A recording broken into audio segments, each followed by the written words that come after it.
Hello à toutes et tous, j'espère que vous allez bien. On se retrouve pour ce nouveau live métier organisé par MyFuture. Donc pour celles et ceux qui ne connaissent pas encore la plateforme, MyFuture, c'est vraiment votre plateforme de référence pour trouver votre stage, votre alternance et bénéficier de tous nos conseils pour rédiger un CV, une lettre de motivation et plein de conseils encore pour découvrir pas mal de métiers, notamment en live, comme nous le faisons aujourd'hui. On va accueillir donc sans plus attendre notre nouvel intervenant qui s'appelle Philippe et qui est producteur de musique. Pardon. Bonjour Philippe, comment ça va? Bonjour, ça va très bien, très bien. Je suis ravi d'être ici. Tant mieux, nous aussi on est ravis de t'accueillir. Donc pour expliquer un petit peu le principe pour tout le monde, pour que ce soit bien clair pour toutes et tous, pendant donc, à peu près 45 minutes, Philippe va nous raconter son parcours, son quotidien en tant que producteur de musique. Donc là en plus on a de la chance, c'est un métier qui est, j'imagine, qui vous parle à toutes et tous, c'est un métier qui est passionnant. On a plein de questions, nous de notre côté MyFuture, et vous aussi, j'imagine. Donc, n'hésitez pas à nous faire savoir dans le chat. Donc, le principe, c'est que vous écrivez vos messages et moi, je vais les faire, entre guillemets, remonter. Je vais du moins les communiquer à Philippe et on tâchera d'y répondre ensemble tout au long du live. Voilà. Donc, n'hésitez pas à nous mettre tout ça dans le chat et aussi à nous dire d'où vous nous parlez. Ça nous intéresse de savoir dans quelle région vous êtes actuellement. Philippe est à Dijon, c'est bien ça? C'est ça, exactement, en Bourgogne.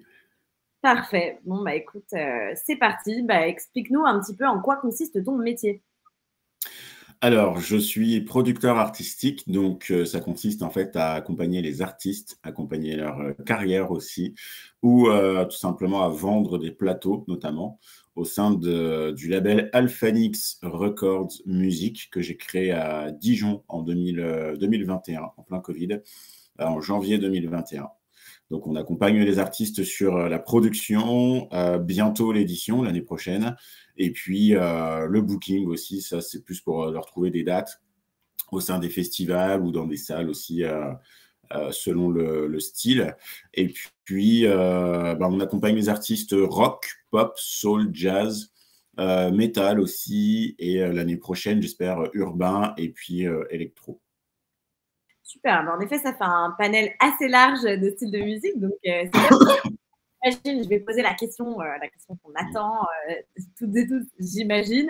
Est-ce que tu peux nous communiquer quelques exemples d'artistes que tu suis et que tu produis? Que je produis. Alors, j'ai Ouais. produit les RSQ, qui sont toujours d'ailleurs chez nous. J'avais commencé à produire des Gentle Jams. C'est un groupe de petits jeunes, mais du coup, on a arrêté notre collaboration il y a peu. Et puis, j'avais coproduit un album aussi. C'est Yuri Quintero, qui est un artiste de Dijon, notamment. Et puis, après, c'est plus du booking. Donc là, ça va être Parelli, La Ruelle des Mômes, Pray for Humanity, un groupe de métal. J'ai Synapse aussi, puis encore quelques autres. Et en Ok. booking, après, à proprement parler, en fait, on a plusieurs branches au sein du label. Il y a une branche événementielle aussi, où là, c'est plutôt de la vente de plateaux artistiques.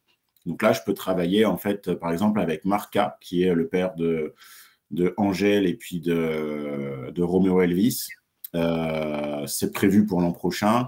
Et puis d'autres artistes comme Francis Cabrel ou d'autres grosses têtes d'affiche plutôt pour vendre en fait ces spectacles à des salles appropriées, des festivals, ou alors des artistes qui sont moins notorieux, qui ont une tendance plutôt à tourner dans tout ce qui est café-concert, bar, salle de 200, 300 personnes.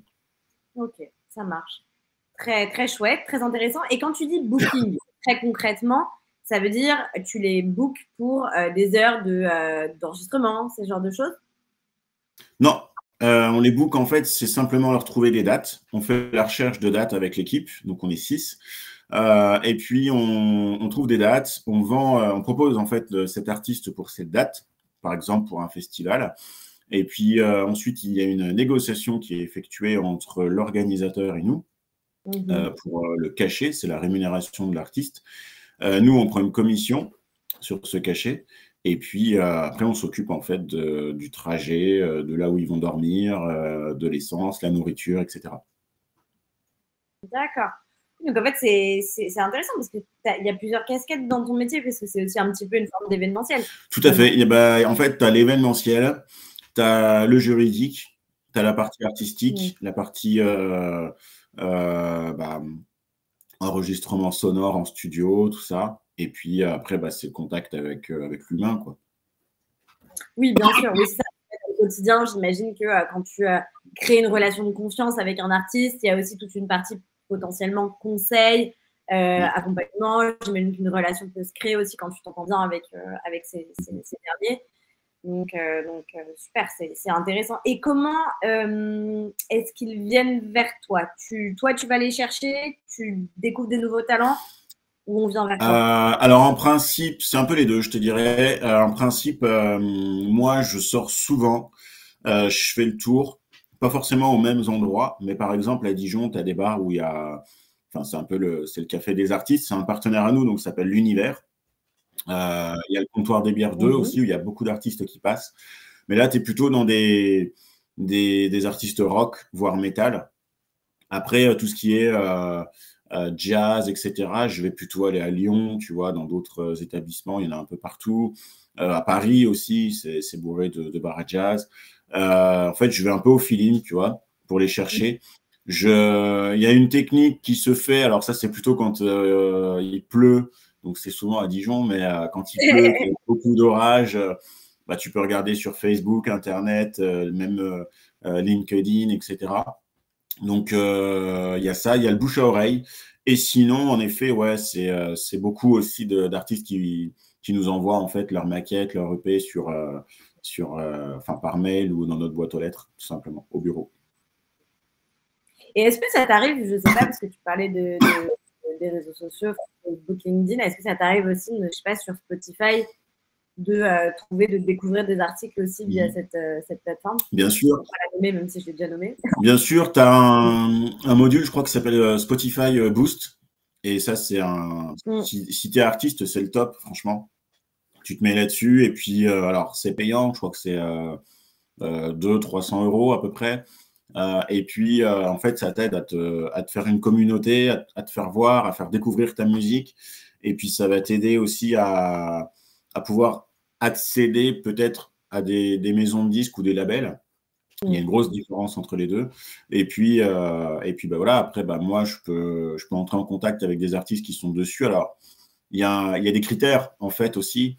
C'est-à-dire qu'on ne travaille pas avec des artistes qui n'ont pas de dossier de presse, qui n'ont pas de lien d'écoute, font un minimum, en fait, de bagages pour pouvoir être intégrés au sein du label. Parce que sinon, après, bah, c'est beaucoup trop compliqué. Et puis, c'est un gain de temps aussi pour nous. Bien sûr.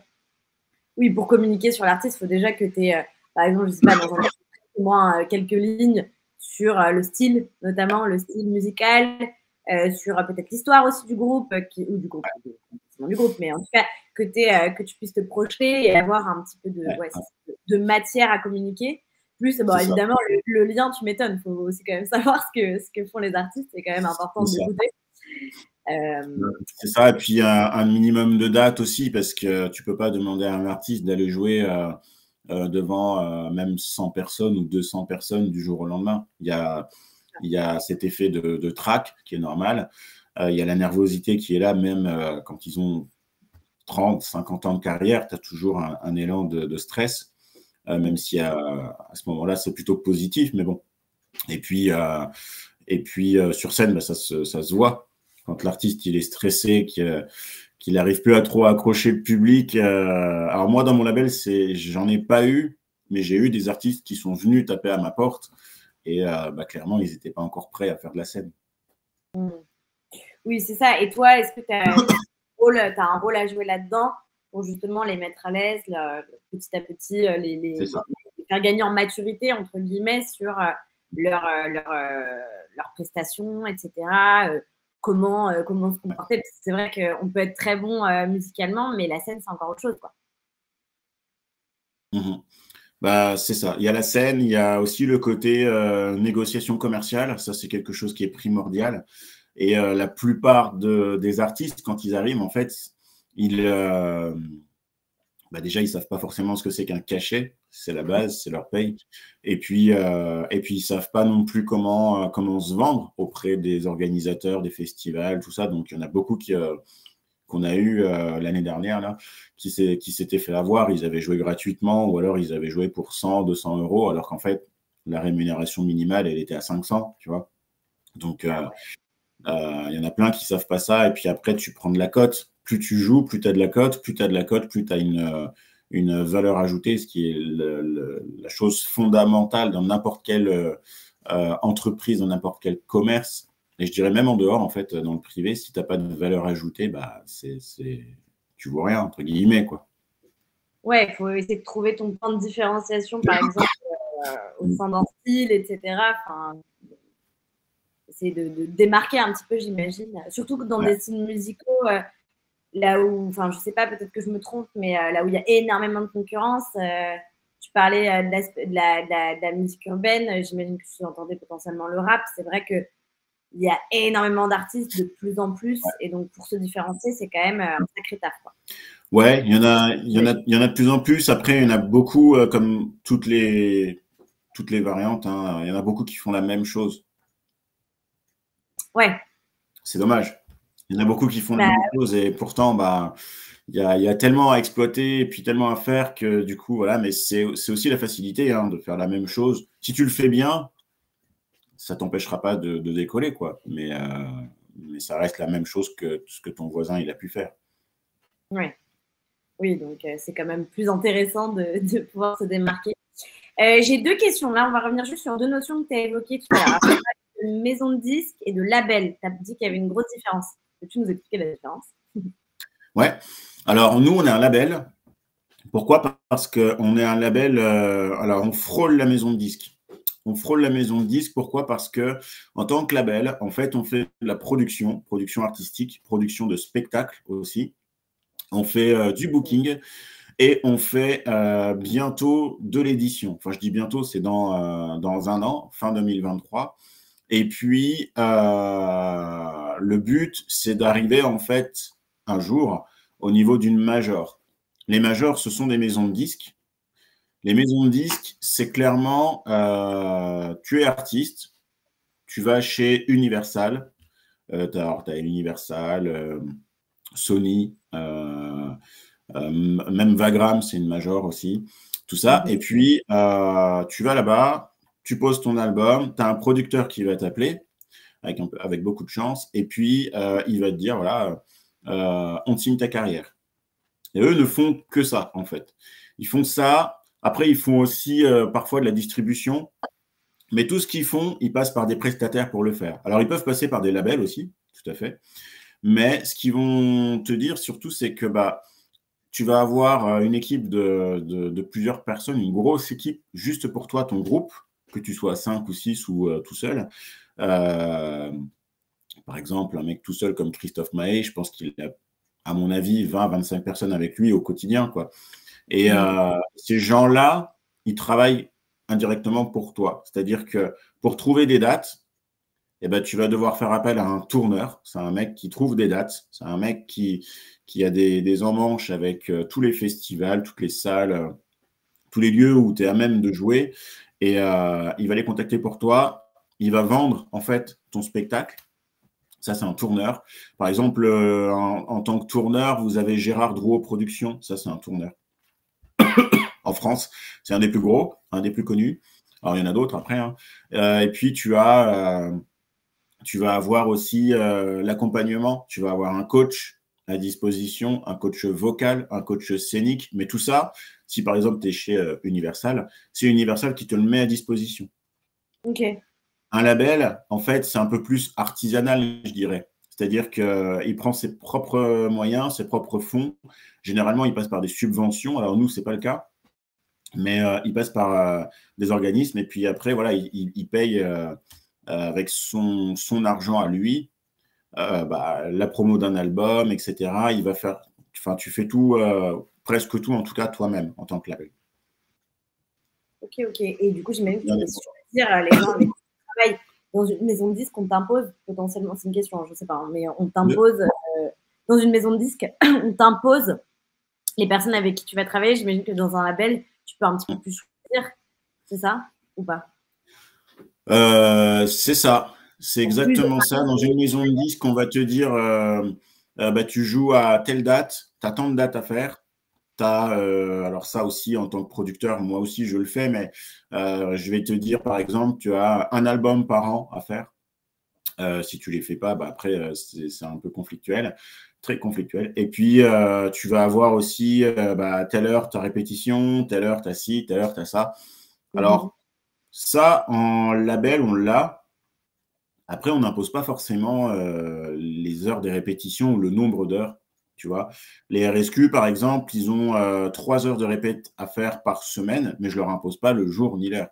Dans une maison de disques, on va te l'imposer. Ok, oui, tu es un peu plus drivé, quoi. Là, c'est vrai que tu as plus de marge de liberté, tu es plus autonome, en fait, j'ai l'impression.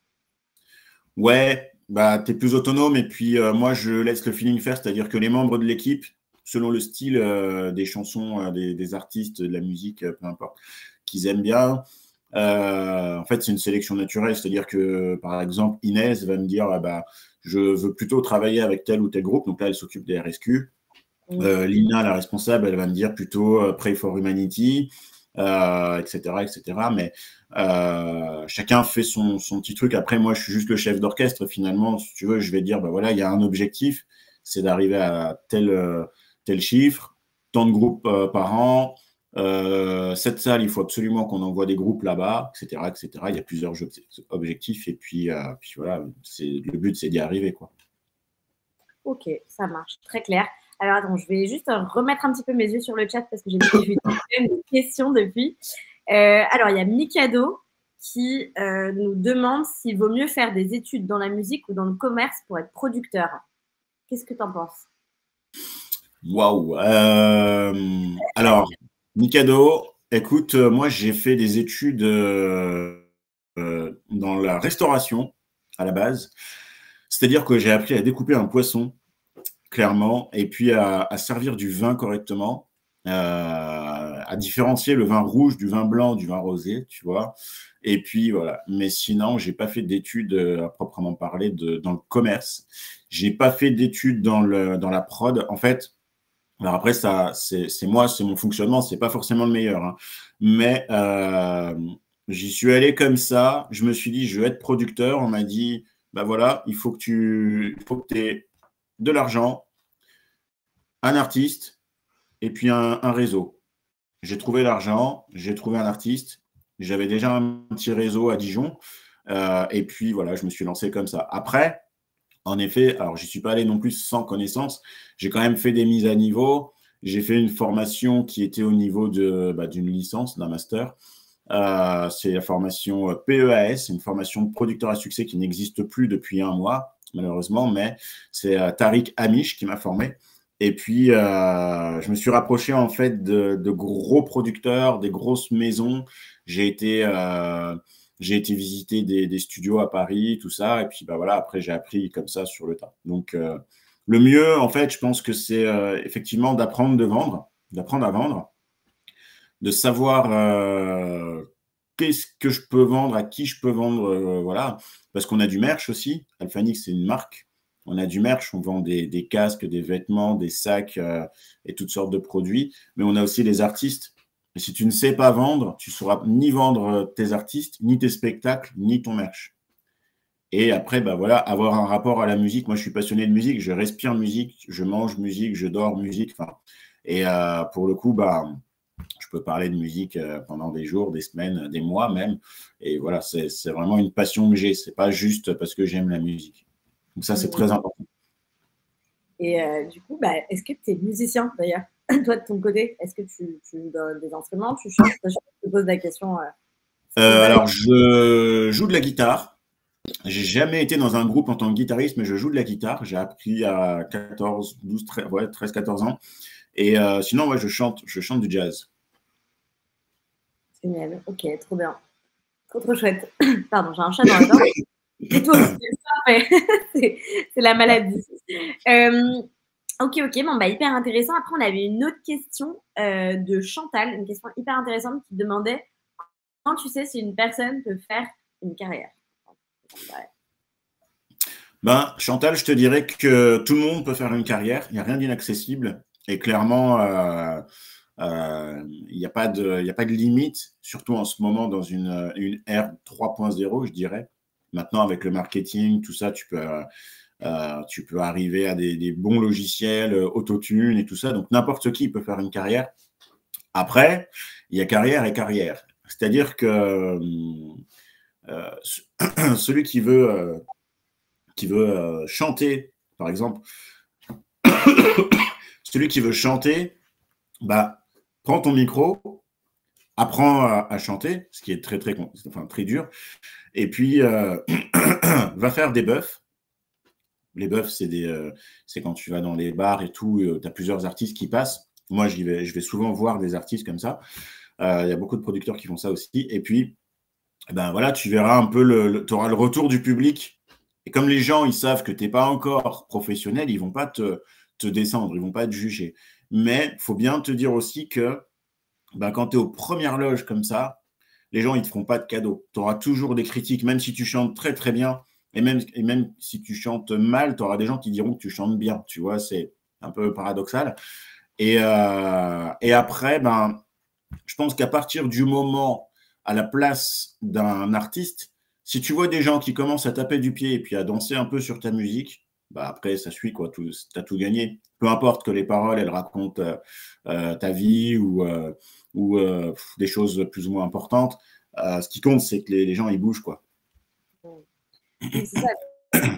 Une part, quand on parlait tout à l'heure de la scène, moi, je t'avoue, ça me fascine. J'ai pas mal de potes artistes et ça me fascine cette capacité à pouvoir entraîner plein de personnes que tu ne connais pas sur une scène. Enfin, je trouve ça vraiment fascinant. Et parfois, bon, quand c'est des chansons que les personnes connaissent, c'est un peu plus, disons, automatique. Mais quand c'est tes propres productions, je sais pas, ça me fascine disons, l'énergie que peut créer un artiste dans une salle avec des totales inconnus et réussir à les enjouer comme ça. Enfin, je sais pas, ça me fascine et je trouve que c'est pas donné à tout le monde. Il n'y a pas que l'aspect être bon musicalement, il y a aussi l'aspect savoir communiquer son art, savoir entraîner, je sais pas, dans la manière dont, par exemple, l'artiste va commencer à prendre son micro, à bouger, etc. Enfin, c'est sûr que si on chante et qu'on est comme ça derrière le micro, bah forcément, les personnes qui nous écoutent seront peut-être un petit peu moins enjouées par ce qu'on produit, quoi. Ouais, c'est sûr. Après, c'est phénoménal. Et puis, tu as des gens, ils sont. Les Gentle Jams que j'ai eu, par exemple, ils ont 18-19 ans. Ouais. Et un jour, j'ai été très surpris parce qu'ils faisaient un tremplin dans un patelin à Lons-le-Saunier, dans le Jura. Mm-hmm. Et puis, non, pas du tout, c'était à Nancy. C'était pas à Lons, c'était à Nancy. Et puis, donc, petite ville, tout ça, et c'était au Cercle. Et on arrive là-bas, on décharge le matériel, tout ça. Et puis, il y avait d'autres groupes, deux autres groupes. Et il y a un des deux groupes, le mec arrive, le guitariste ou le bassiste, je ne sais plus. Et il dit, donc le mec avait quand même 35, 40 ans, hein, et donc bien plus âgé que eux. Et il dit, bah, de toute façon, vous avez fait le trajet pour rien, c'est nous qui allons gagner, quoi. Et moi, j'adore ça parce que je me dis, c'est le challenge, tu vois. On va se battre, on va tout donner, et puis on va tout déchirer. Enfin, ils vont tout déchirer. Et je leur fais un petit speech pour les rassurer, pour leur dire, vous laissez surtout pas avoir par ce genre de gars qui prône déjà la victoire. Il a déjà perdu, en fait. Et puis, ils jouent le jeu et je les coach, je les drive, je leur dis, voilà, là, vous faites ça, là, vous faites ça, là, vous dites ça, là, vous faites ce que je vous dis. Ils ont tout suivi au pied de la lettre et ils ont enflammé le bar. Enfin, franchement, tous les gens étaient super ravis. Alors, c'était des étudiants. La centaine d'étudiants qu'il y avait étaient super contents et ils avaient complètement laminé, en fait, ce gars. Et leur album n'était pas finalisé. Dans les paroles, c'était pas forcément bien articulé de la part du chanteur. Le guitariste, il s'est loupé sur des choses, mais les gens, ils ont adoré parce qu'il y avait une énergie, quoi. C'est tout ce qui compte, hein, finalement. À partir du moment où tu as ça, bah, tu es inarrêtable. Bah, c'est ça, exactement. Et comment tu interagis avec ton public, ce que tu vas raconter en de chansons, où tu bouges, toute ta gestuelle aussi fait partie très clairement du spectacle. Quoi. Donc, Ouais, bien facile. sûr. J'adore cette histoire, tu vois. Ok, bon, bah top. Alors, juste, je retourne sur le chat parce qu'il y avait eu d'autres questions qui avaient été laissées en suspens. Question intéressante de Mathieu. Alors, j'imagine qu'il doit parler quand tu es artiste. Est-ce que c'est un secteur où on peut vivre dans l'anonymat, se demande Mathieu. J'imagine quand tu es artiste. Je pense direct au Daft Punk, mais... Alors, si tu veux vivre dans l'anonymat, soit tu fais comme Daft Punk, soit tu fais comme Vladimir Cauchemar. C'est un DJ avec un espèce de masque de tête de mort. Enfin, voilà, faut être caché. Sinon, bah, je pense que ça va être difficile quand même parce que au début, quand tu commences, que tu sois entrepreneur ou artiste, les gens vont commencer pour ce que tu vends, ce que tu amènes. Donc là, ça va être ta musique ou en tout cas ton art. Après, quand tu vas avoir un peu plus de notoriété et de succès, ça va se développer et les gens vont t'appeler pour ce que tu es. Et là, c'est-à-dire qu'ils vont t'appeler pour faire des pubs, tu vois, par exemple, les RSQ, ils ont tourné dans un film qui est diffusé sur Arte prochainement. Le film a été diffusé dans un cinéma à Toulouse jeudi dernier. Et c'est pour leur musique, mais aussi pour ce qu'ils sont. Donc, c'est chouette, c'est un super projet et tout. Je suis très, très, très content. Et plutôt en fin de carrière, je ne sais pas, mais quand tu as vraiment passé ces deux marches-là, les gens vont t'appeler pour ce que tu dégages. C'est-à-dire que ça se rejoint un peu avec la deuxième réflexion, mais c'est ce que tu dégages. C'est-à-dire que, par exemple, tu prends l'exemple d'un joueur de foot, Ronaldo, je prends le plus connu, enfin un des plus connus. Ronaldo, au début, on l'appelait parce qu'il marquait beaucoup de buts. De ce fait, il a marqué tellement de buts qu'après, on lui a dit, bah, tu vas signer un partenariat avec Nike ou Adidas, je ne sais plus. Et maintenant, bah, il fait des pubs pour SFR, des chaussures. Je sais pas, il y a peut-être des pubs que je connais pas. Voilà. Et ça n'a plus rien à voir avec le football, tu vois.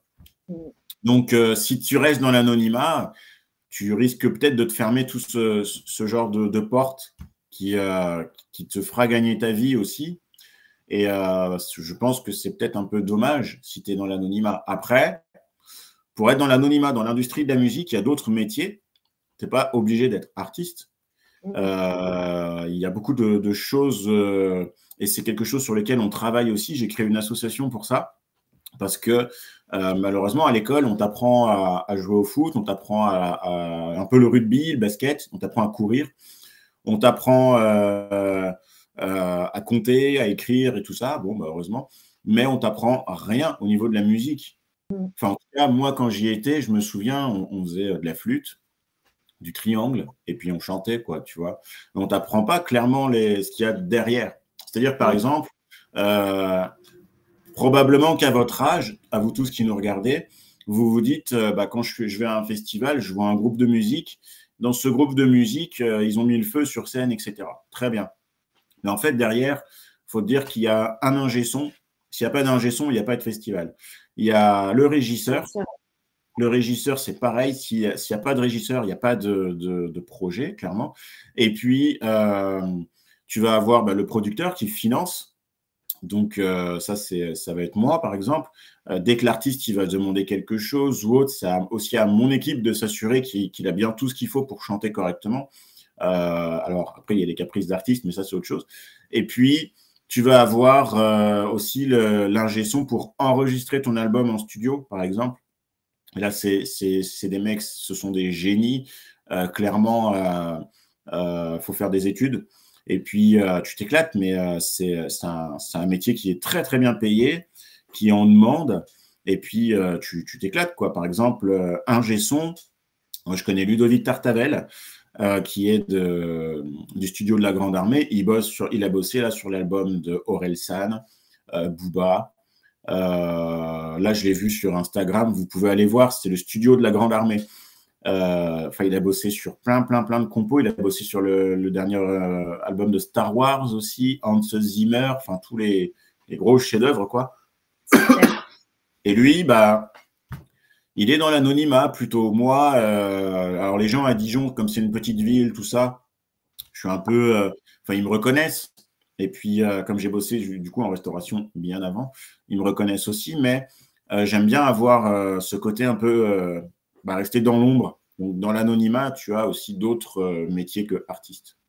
Ouais, bah, c'est ça, oui, c'est vrai qu'on a tendance à penser à ça. Et puis dans tout, il y a aussi une différence entre travailler, par exemple, dans un festival. Tu as toute la partie aussi événementielle, logistique, qui est nécessaire. Et là, en l'occurrence, on peut aussi rester dans l'anonymat si on fait de l'événementiel dans la musique. Tout à fait. Ok, bon, bah, super intéressant, top. Alors, juste un petit, là, c'est pas une question, mais c'est un petit commentaire très, très appréciable de la part de Mathieu, donc, qui t'avait posé cette question, qui je cite, dit « J'adore ta mentalité, Philippe ». Voilà. Merci, pas de problème. Top. Je regarde s'il y a d'autres questions. Je crois qu'il y en avait. Oui, alors, question de Léane qui se demande « Bonjour, comment on sait, pardon, quand on a du talent ?» Comment savoir si on a du talent? Il faut que part du principe que toute action entraîne une réaction. Si tu as du talent, tu auras forcément un retour. Après, est-ce que ce retour, il est positif ou est-ce qu'il est négatif? Donc, si tu fais les choses correctement, il faut déjà schématiser tout ça. Qu'est-ce que tu vas faire? C'est-à-dire, alors, admettons, si c'est avoir du talent en tant que chanteuse, Léane, eh ben, dis-toi, pour être chanteuse, comment on fait? Ok, je m'enregistre, je chante. Est-ce que ma voix, elle est assez haute, assez basse, tout ça? Même pas chercher à être… alors, c'est bizarre ce que je vais dire, mais moi, j'ai jamais pris un cours de solfège et je ne sais même pas lire le solfège, hein, honnêtement. Et ça m'intéresse pas plus que ça. Tout simplement, pourquoi? Parce que j'ai toujours écouté surtout du métal et du rock. Et il faut savoir qu'en fait, la plupart des chanteurs de rock, ils chantent faux. Ils chantent un ton en dessous. Après, j'ai quand même appris un minimum. Mais voilà. Et donc, j'ai jamais cherché la voix du solfège qui va casser la baraque. Pas du tout. Par contre, en revanche, je veux dire, chanter, tu peux chanter chez toi, t'enregistrer, et puis mettre, par exemple, ce que tu as fait avec une instru derrière, une percu ou autre. Tu cherches sur Internet, tu en as des gratuites sur SoundCloud, beats.com, tous les sites comme ça. Et puis, tu vois ce que ça donne. Et moi, ce que j'aime faire quand c'est comme ça, quand j'ai des nouveaux artistes ou que je me pose la question, c'est qu'en fait, je diffuse la musique dans un lieu public ou une soirée privée ou voilà. Et puis, en respectant la loi, hein, évidemment, parce que je ne suis pas trop censé le faire. Et puis, je regarde la réaction des gens. Et tu auras la réponse tout de suite. Ouais. Soit les gens ils vont dire ah c'est cool et tout, soit ils vont me dire ouais c'est un peu c'est mal enregistré ou quelque chose, voilà. Mais faut pas leur dire parce que si ça vient de toi et que c'est quelqu'un que tu connais, peut-être qu'il va te jalouser, peut-être qu'il va se dire ah ouais c'est pas mal, mais parce qu'il est un peu tatillon, tout ça. Peut-être que par affection, la personne ne va pas oser te dire que que du coup tu chantes pas forcément juste, etc. Tu vois, si tu veux avoir des vrais avis. Diffuse ta musique en public ou alors tu la mets sur SoundCloud, tu la protèges, tu la mets sur YouTube, tu fais des tests, tu fais une page Facebook avec tes liens, ça ne marche pas, tu l'enlèves, c'est pas grave. C'est pas grave du tout. Il ne faut vraiment pas avoir peur de se prendre des remarques, hein, des critiques. Oui, de toute façon, on ne peut pas plaire à tout le monde. Enfin, je veux dire, ce qui va plaire à quelqu'un va plaire à quelqu'un d'autre et c'est comme ça. Enfin, exactement. Là-dessus, de recette magique. Ouais. Quoi. Ah, Mais je pense, je sais pas, ouais. Pardon. Non, vas-y. Non, simplement, j'ai l'impression quand même qu'il y a quelque chose d'important en tant qu'artiste aussi pour continuer d'évoluer et puis mieux se connaître. C'est aussi quand même une capacité d'écoute, quoi. D'écoute quand même des critiques. Alors, pas évidemment, pas tout prendre, parce que sinon, voilà, si c'est que du négatif, c'est pas forcément agréable, mais quand même une capacité d'écoute ou pas. Ou toi, tu es de l'autre école de je fonce, je fais mon truc et si ça ne plaît pas, je m'en fous. Non, je pense qu'il faut quand même avoir cette capacité d'écoute. Il y a quelque chose que je reproche à l'ensemble de mes artistes, clairement. Ils vont pas être contents quand ils vont voir cette vidéo, mais tant pis. C'est que j'en ai très, très peu, et généralement, c'est toujours les mêmes.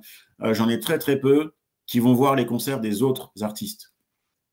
Alors, Je te parle pas des zéniths et des grosses têtes d'affiches qui passent, qui font des stades de France, etc. Je parle des artistes qui sont à leur échelle, qui remplissent des salles de 600, 800 personnes. Et je trouve ça dommage, en fait, parce que dans ta branche, ça peut t'apporter des choses, que ce soit, enfin, tu as toujours à gagner, que ce soit en termes de réseau, en termes de nouveautés, d'innovation, peut-être que l'attaque, ouais, sa façon de jouer et tout, au niveau du riff à la guitare, etc. Ou peut-être, bah ouais, tiens, si on rajoute un saxo sur cette musique, peut-être que ça peut le faire. Des choses comme ça, je trouve ça vraiment dommage. Il y a très, très peu d'artistes qui vont voir les concerts des autres artistes. Et alors, au sein du label, ils sont quasiment tous de Bourgogne, presque tous. Il y en a qui sont de Nice et puis de Lyon, mais j'en ai rarement vu aller voir ceux du label, alors qu'ils se connaissent et qui jouent dans la même ville parfois. Et ça, je trouve ça vraiment dommage. Ouais. Bah ouais, parce que c'est vrai que tu apprends forcément des autres. Ça nourrit ta créativité, comme tout, mais dans l'art de manière générale. Enfin, je veux dire, c'est comme les graphistes. Les graphistes sont bien qu'ils se tiennent au courant de tout ce qui se fait dans leur secteur d'activité. On s'inspire toujours des autres, en fait. Enfin, c'est ça la créativité. Ça sort jamais de nulle part. C'est toujours une c'est ça. C'est ça, même en tant qu'entrepreneur. Moi, je me suis toujours inspiré des autres. Et après, alors moi, mon process, c'est surtout en fait de prendre ce qui existait déjà depuis bien avant ma naissance et de le coller, si on peut dire ça, de le coller à la technologie moderne. Et puis ça marche plutôt bien. Et au final, c'est ce que fait tout le monde. Hein. Mais je lis beaucoup, je lis souvent, je lis beaucoup de biographies aussi. La dernière en date, j'ai lu celle de Bernard Tapie, comme j'ai lu aussi celle de Sarkozy, bien que je ne sois pas trop branché politique, mais je voulais voir un peu le profil du gars. C'est intéressant de voir un peu, alors là je parle pour l'entrepreneuriat, mais de voir un peu comment, même si ce sont des gens qu'on ne porte pas forcément dans notre cœur, hein. Après, alors je dis pas, hein, je ne vais pas parler de politique, mais de voir comment les gens, que tu les apprécies ou pas, ils ont fait pour arriver là où ils en sont. Et tu peux pas avancer si tu n'as pas compris leur démarche, leur process, le mental qu'ils ont. C'est hyper important. Et un jour, bah, toi, tu fais ton truc. Et ça étonne tout le monde parce que les gens, ils ne soupçonnent pas. Et moi, j'ai trouvé ça très drôle. Les gens, ils ne soupçonnaient pas du tout que j'allais créer ça. Et puis bah, après, tu comprends mieux déjà la façon de procéder de beaucoup de gens. Et puis après, bah, tu verras qu'il y a plusieurs catégories, je pense, de gens. Tu vas avoir les gens plutôt cool, les gens qui ont la niaque, les gens qui abandonnent dès la première étape, etc. Et puis ça te permettra d'aller plus loin. Et en tant qu'artiste, ben, tant que tu ne te prends pas des vestes, et c'est comme l'entrepreneuriat, hein, tant que tu ne subis pas des échecs, tu joues devant une personne, ça arrive hein, des fois, devant 10 personnes, etc., tu ne pourras pas passer le step plus haut parce que tout va venir tout de suite. Après, ça va aller très, très vite. Et le jour où tu vas te prendre une veste, bah, tu ne sauras pas la gérer. Bah, c'est ça. Ça va arriver. Si c'est arrivé, ça va repartir aussi très vite. Quoi. Il y a moins de stabilité et du coup de connaissance de son public, de lien avec le public, qui est hyper important. J'imagine en tant qu'artiste, on vit aussi avec les personnes qui nous écoutent. Quoi. Enfin, je dis ça que je suis d'artiste. Pas du tout dans la musique, mais je veux dire, j'imagine, si je me mets à la place d'un artiste ou d'une artiste, tu vis aussi avec les personnes qui consomment ton art, quoi, que ce soit de la musique ou autre chose.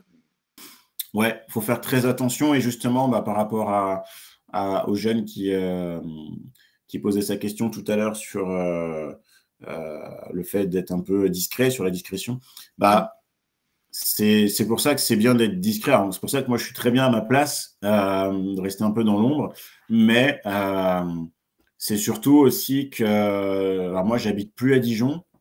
J'ai habité pendant un moment, mais à partir du moment où j'ai créé le label, je savais que j'allais déménager parce que après, tu sors dans la rue et tout. Parfois, ça peut être un peu contraignant quand tu as des enfants et tout ça. Ça peut être un peu lourd. Si tu n'es pas forcément d'accord avec ton artiste, si tu as un conflit ou des choses à régler et tout, bah, le mec, il peut te tailler un short en plein public parce qu'il en a rien à cirer et puis bah, c'est pas cool, etc. Et puis si tu essaies quelque chose qui n'a pas marché, les gens vont bien te pointer du doigt pour te dire bah ouais, c'est bien, tu as fait ça, mais à côté, tu t'es loupé, il y a eu personne et tout. Et c'est pas grave en fait. Ce qui compte, c'est ce que tu veux faire. Et pour y arriver, bah, ça demande des concessions. Le reste, t'en as rien à cirer, c'est toi contre toi en fait. Ok, intéressant. Intéressant comme manière d'aborder le sujet.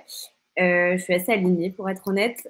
Ensuite, juste, on va passer à un autre point, parce que le temps file malheureusement, sinon, crois-moi, hein, on pourrait rester des heures et tu nous racontes encore plein d'anecdotes. Moi, je me demandais aussi, avec du coup toute l'équipe et toutes les personnes qui nous écoutent, j'imagine que ça va les intéresser aussi, j'espère, 2 choses que tu préfères dans ton métier. On avait 2 à choisir. J'imagine qu'il y a plus de 2 choses, mais vraiment les 2. 2 choses que je préfère dans mon métier. Alors, l'imprévu et ouais, la rencontre avec les artistes. Okay. Quand tu dis imprévu, c'est le fait que chaque jour est très différent et qu'il peut se passer plein de trucs, que tu peux rien anticiper parfois, j'imagine. Par exemple, un artiste que tu vas découvrir, tu peux pas anticiper que tu vas le découvrir. Ça peut être des bonnes surprises, c'est dans ce sens-là? Ouais, exactement, c'est ça. C'est t'es dans un bar enfin t'es en terrasse d'un café avec tes potes et puis tu parles musique ou business ou peu importe et puis voilà et t'entends une musique qui passe et tu vois le mec bah, le serveur qui arrive qui te dit bah ça c'est tel groupe, tu cherches le groupe puis tu te rends compte que c'est un groupe de Dijon ou tu vois un groupe auquel tu peux avoir accès, contact assez facilement. Et puis Bamos, quoi, tu vois. Ça m'a fait ça une fois. Et ce qui est pas mal aussi, c'est aussi bah, quand il y a un couac, parce que le rôle de l'entrepreneur, bah, c'est de résoudre des problèmes. Donc l'entrepreneur, il a toujours des problèmes en fait. Mais s'il y a des problèmes, il y a des solutions. Ça, c'est clair.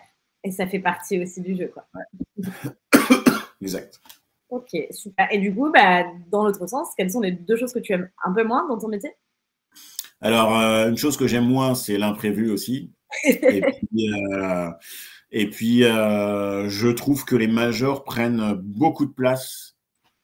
Elles sont partout maintenant. Donc, Universal, Sony, Vagram, tout ça. Puis, c'est compliqué de créer ton label et puis de développer parce qu'en fait, au bout d'un moment, quand tu marches bien, quand tu génères beaucoup de chiffres d'affaires et puis que tu commences à exploser les compteurs, bah en fait, ils vont te bloquer l'accès tout simplement. Ils vont dire, bah ok, soit on te rachète, soit on fera tout pour te mettre des bâtons dans les roues, quoi.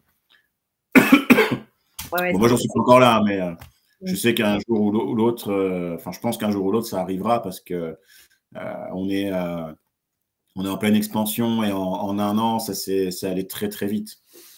Donc, en un an et demi, donc, presque 2 ans, hein, ça allait très vite et je vois déjà des gens qui commencent à se rapprocher un peu, tout ça. Donc, ça les intéresse. Ouais, non, mais tu m'étonnes, bah, c'est ça. Et puis parfois, c'est difficile de concurrencer voilà, avec des gros ouais. comme tu l'as évoqué. C'est pas les mêmes budgets aussi derrière, donc j'imagine que ça doit être complexe. C'est pas aussi les mêmes volumes humains. Donc, voilà. Ok. Ouais, Bon, bah, bah, ils ont tout, donc c'est plus simple. ok. Ok, intéressant. Est-ce que tu as encore d'autres petits clichés ou anecdotes sur ton métier? Parce que tu nous en as déjà donné pas mal, mais on adore.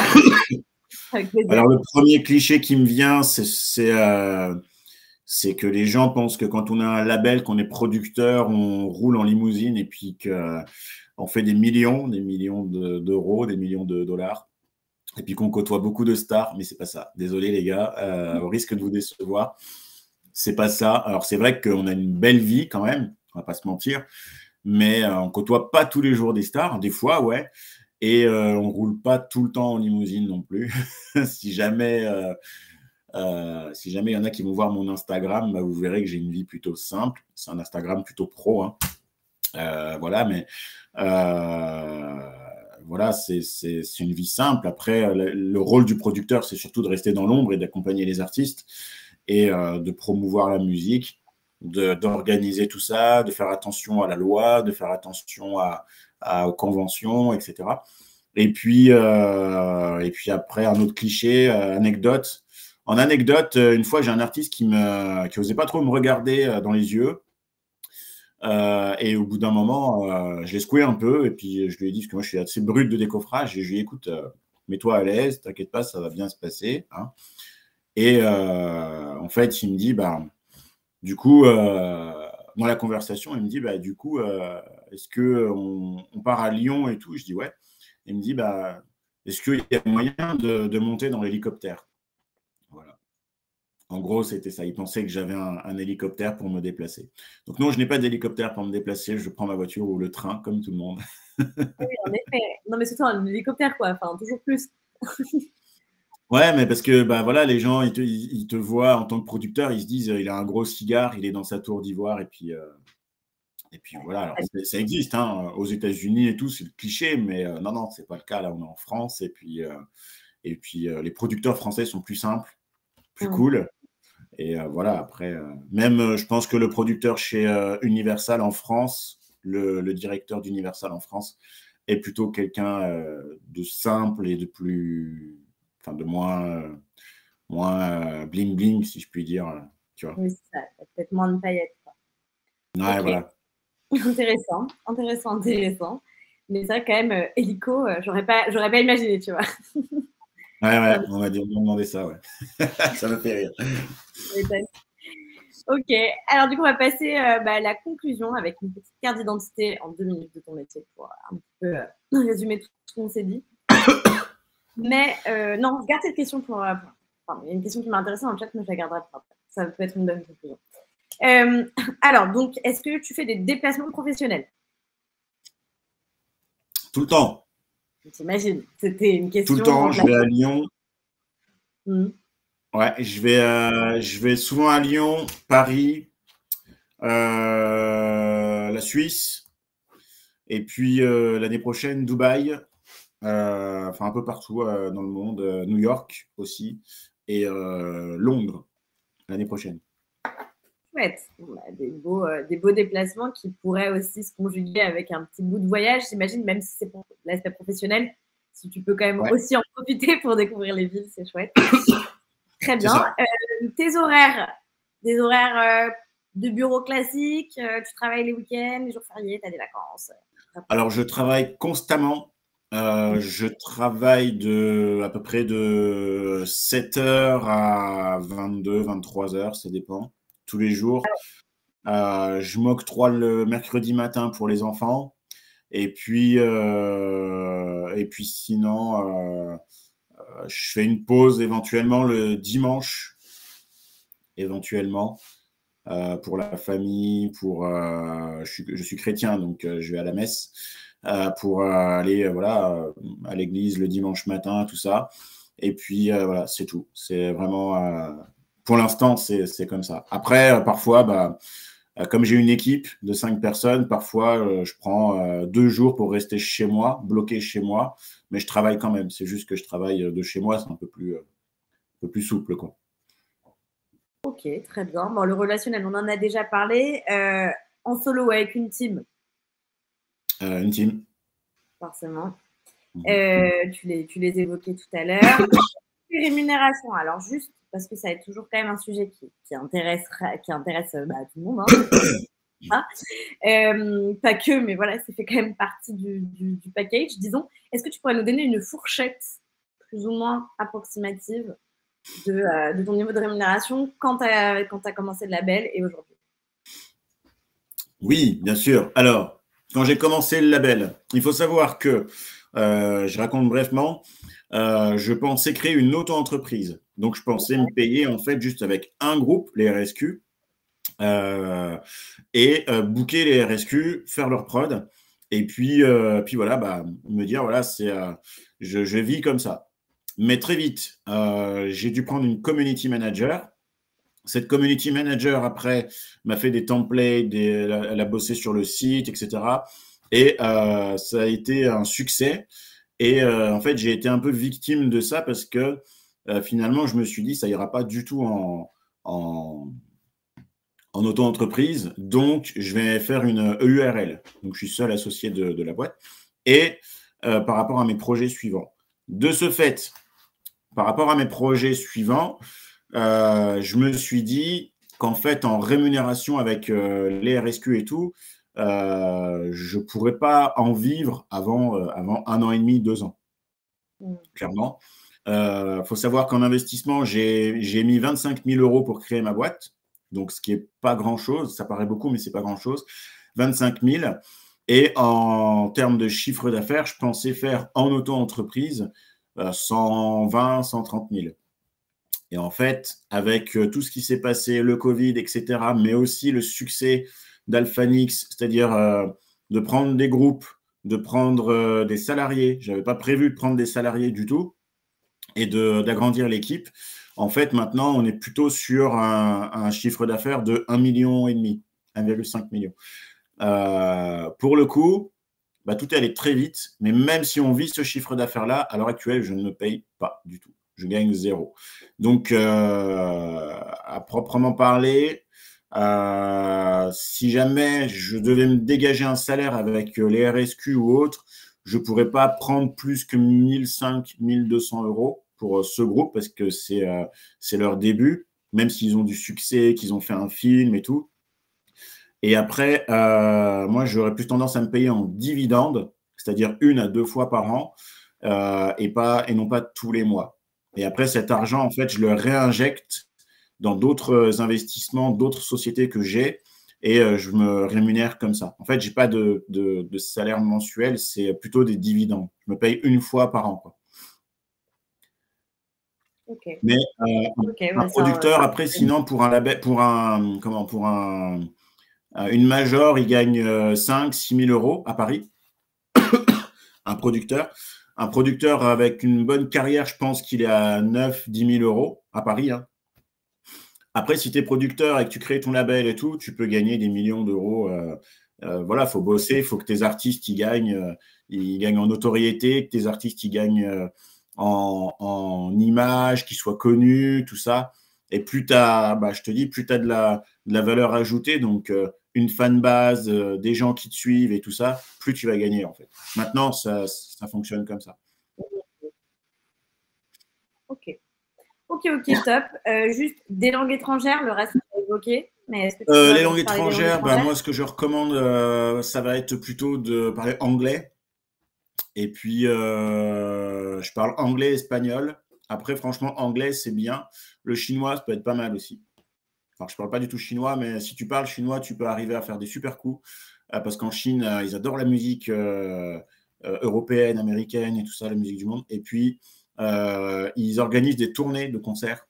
C'est un plan à prendre avec une institution qui est à Paris. Je n'ai plus le nom en tête. Je suis désolé, mais c'est plutôt pas mal.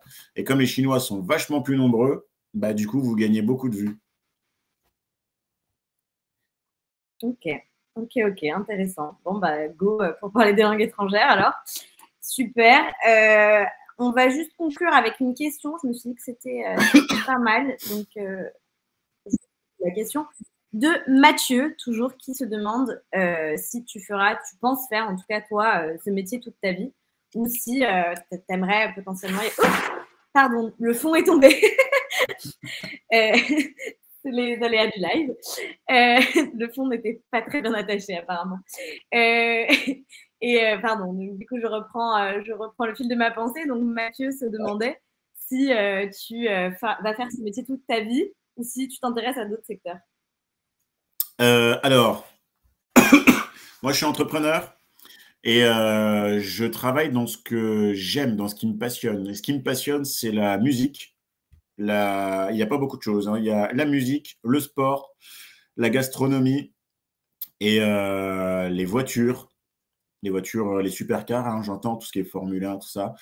Et puis certainement le vin, ça se rejoint à la gastronomie et l'immobilier. Donc, je ferai un business dans chacune de ces choses. J'ai déjà commencé.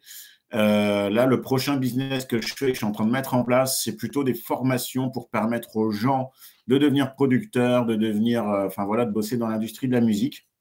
Et puis Et puis aussi dans le e-commerce, parce que ça cartonne, c'est quelque chose que j'adore, le marketing. Et après, je verrai. Je pense qu'après, je retournerai à la gastronomie. J'ai déjà exploité un peu, j'avais investi dans un bar, un restaurant. Et puis après, j'ai arrêté avec le Covid, j'ai pas voulu prendre de risques.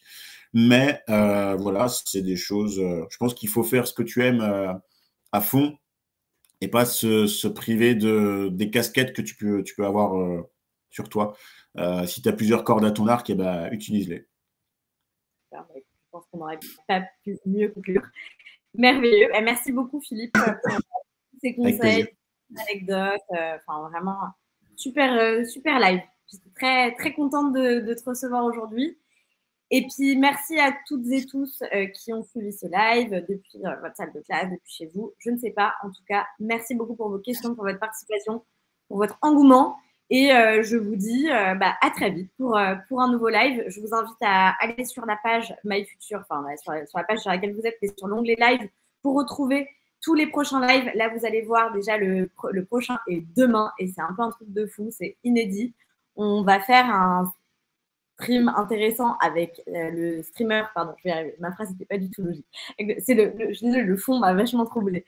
Avec le streamer Skyart, il va tenter avec un coéquipier surprise de résoudre un escape game directement sur Twitch et sur notre plateforme. Donc, je vous invite à vous inscrire parce qu'on va être assez nombreux et nombreuses et ça promet d'être assez chouette. Donc, demain, 18h.